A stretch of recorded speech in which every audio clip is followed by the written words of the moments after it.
بسم اللہ الرحمن الرحیم۔ انسان نے کہا میں تھک چکا ہوں، جواب آیا لا تقنطوا من رحمت اللہ، اللہ کی رحمت سے نا امید نہ ہونا۔ اتنے دن کی خاموشی میں جواب ڈھونڈ رہی تھی، اپنے اندر سے کبھی اللہ سے شکوہ کر رہی تھی۔ پھر مجھے کسی نے کہا جب انسان پر ایسا وقت آتا ہے تو اس کی دو ہی وجوہات ہوتی ہیں، یا اللہ تعالیٰ سزا دیتا ہے یا آزمائش۔ میں نے پوچھا یہ کیسے پتہ چلے گا کہ مجھے سزا ملی ہے یا آزمائش ہے؟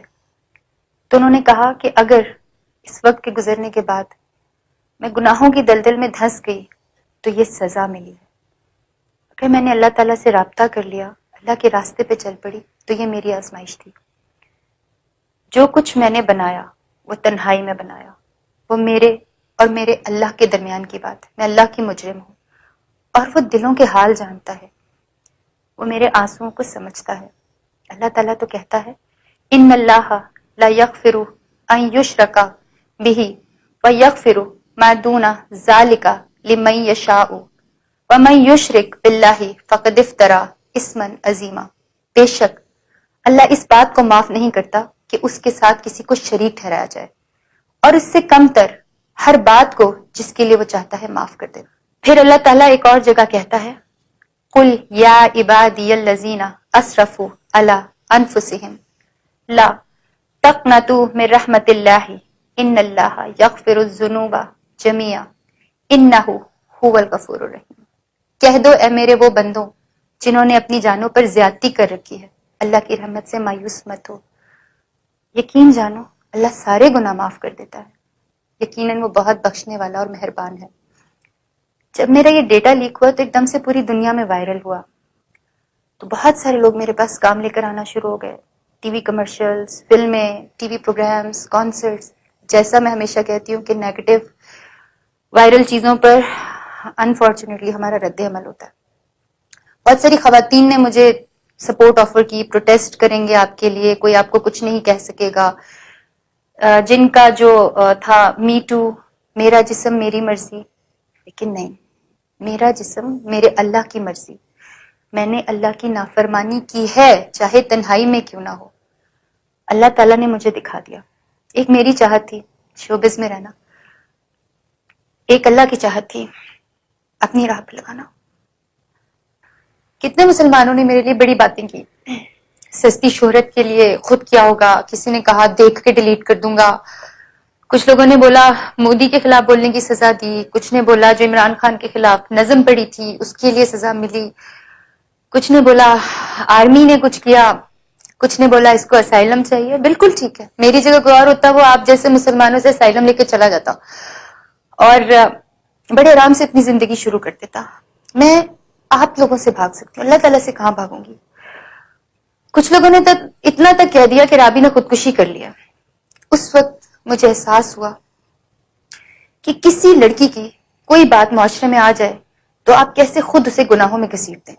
آپ سب مجرم ہیں اس معاشرے میں، آپ سارے مسلمان اللہ کو مانتے ہیں، محمد صلی اللہ علیہ وسلم کو مانتے ہیں،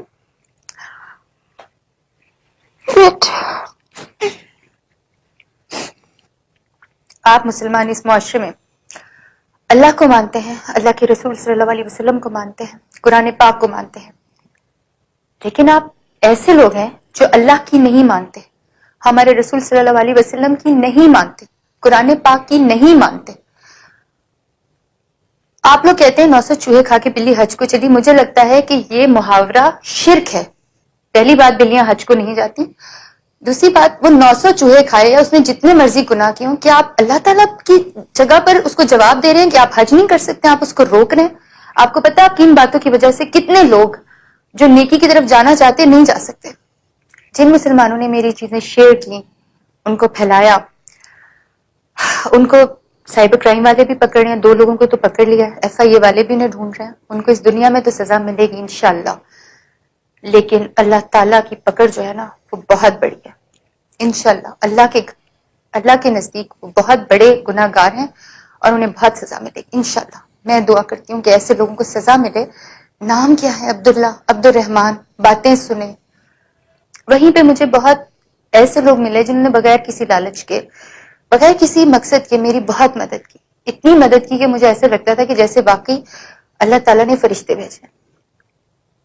میں نے اس سارے قصے کو مجھے لگتا ہے اللہ تعالیٰ نے مجھے نئی زندگی دی ہے، اور آج کے بعد میں اپنی زندگی اللہ کی راہ میں وقف کرتی ہوں۔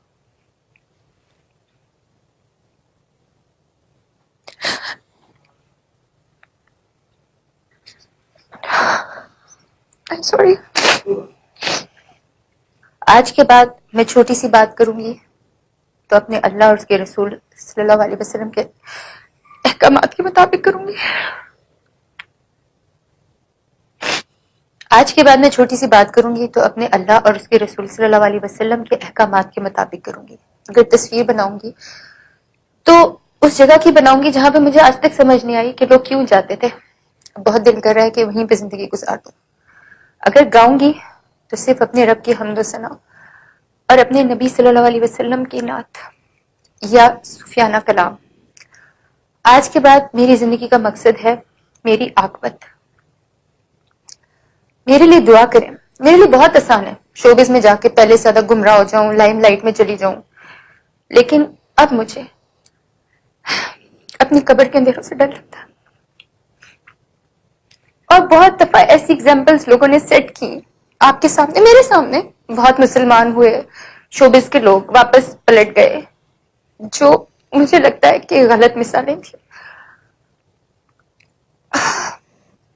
میری طرح بہت سارے ایسے لوگ ہیں جو کہ گمراہ ہیں لیکن لا علم ہیں۔ اگر میری زندگی سے کچھ سیکھ سکے تو شاید مجھے اللہ نبی صلی اللہ علیہ وسلم کے صدقے معاف کرتے۔ میرے لیے دعا کیجیے گا اور کشمیر کے لیے دعا کیجیے گا۔